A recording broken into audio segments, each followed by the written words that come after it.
बिस्मिल्लाहिर्रहमानिर्रहीम। अस्सलामुअलैकुम। हम पढ़ रहे हैं CNS फार्माकोलॉजी और जो हमारा चैप्टर जा रहा है वो है लोकल एनेस्थेटिक्स।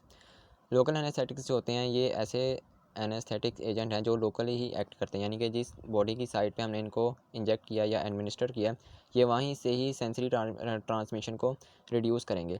जनरलाइज का आपको पता है कि पूरी बॉडी को ही एनेस्थीसिया में चली जाती है। क्लासिफिकेशन पे आए तो दो किस्म के ड्रग्स हैं, एस्टर्स होते हैं और अमाइड्स होते हैं। जो एस्टर्स हैं उनको आगे फर्दर क्लासीफाई किया हुआ है। लॉन्ग एक्टिंग एक्शन होते हैं, शॉर्ट एक्शन होता है और सरफेस एक्शन होता है।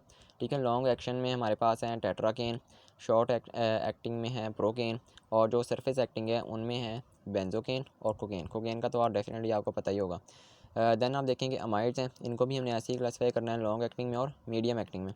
लॉन्ग एक्टिंग में है बुपीवाकेन और रुपीवाकेन और जो मीडियम एक्टिंग है वो है लाइडोकेन। ठीक है, लाइडोकेन आपने एक बार पहले भी पढ़ी होगी, जब हमने एंटी एरिथमिक ड्रग पढ़े थे वहाँ पर भी आपने लाइडोकेन को डिस्कस किया था।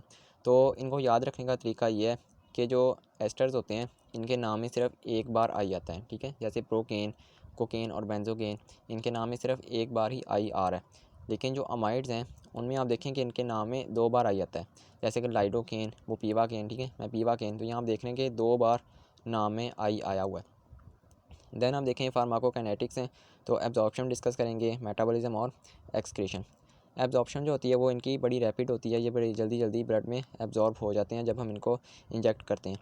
तो हम क्या करेंगे कि लोकली ही एक्ट करें, ये सिस्टेमिकली ब्लड में स्प्रेड ना करें। हम देंगे इनको अल्फ़ा 1 एगनिस्ट के साथ। ठीक है, जब हमने यानी कि लोकल एनेस्थीसिया देना है तो साथ में हमने एक अल्फ़ा एगनिस्ट भी इंजेक्ट करना है। मोस्टली जो होता है वो एपिनेफ्रीन ही होता है जो यूज़ कर रहे होते हैं। तो अल्फ़ा 1 एगनिस्ट करेगा क्या कि ये वहाँ पे वैजो कंस्ट्रिक्शन करेगा, जिसकी वजह से ब्लड सप्लाई जो होगी, मतलब कि वैजो कंस्ट्रिक्शन हो जाएगी तो ड्रग की सिस्टेमिक एब्जॉर्प्शन नहीं हो पाएगी। ठीक है, सिस्टेमिक एब्जॉर्प्शन नहीं होगी तो ड्रग जो होगा वो लोकली ही एक्ट करेगा।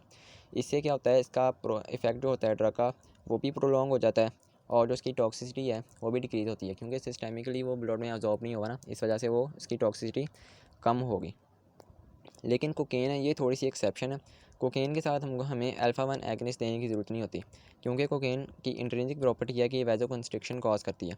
ये नॉर एपिनेफ्रीन के अपटेक को ब्लॉक करती है और वैजो कंस्ट्रिक्शन कॉज करती है। ये हमने ANS वाले चैप्टर में भी डिस्कस किया था। तो ये दोनों बातें आपकी इंपॉर्टेंट है। जब हम वार्ड में OT अटेंड कर रहे होते हैं तो उस वक्त भी वहाँ पे ये क्वेश्चन पूछ लेते हैं कि ये लोकल एनेस्थीसिया दिया तो हमने साथ में एपिनेफ्रीन क्यों लगाया। तो उसकी रीज़न भी आपको पता होनी चाहिए कि उनको सिस्टेमिकली अब्जॉर्ब होने से बचाने के लिए हमने एपिनेफ्रीन लगाया। और कोकेन का जो है केस है कि इसके अंदर हमने अल्फ़ा 1 एगनिस्ट नहीं देना होता है। ये भी आपका एक MCQ पॉइंट है, तो ये दोनों चीज़ें आपने याद रखनी है। आगे चलें मेटाबॉलिज्म पे। मेटाबॉलिज्म जो है एस्टर्स का वो होता है एस्ट्रेजेस के थ्रू। ठीक है, प्लाज्मा और टिश्यू एस्ट्रेजेस होते हैं उनके थ्रू मेटाबॉलिज्म होता है, और जो अमाइड्स होते हैं उनका अमाइडेजेस के थ्रू होता है। लास्ट में आप देखें एक्सक्रीशन है। तो एक्सक्रीशन में ये चीज़ होती है कि जितने भी हमने लोकल एनेस्थेटिक्स अभी डिस्कस किए हैं ना, ये सारे के सारे वीक बेसिस हैं। ठीक है, यानी इनकी जो pKa वैल्यू है वो 8 से 9 के दरमियान होती है।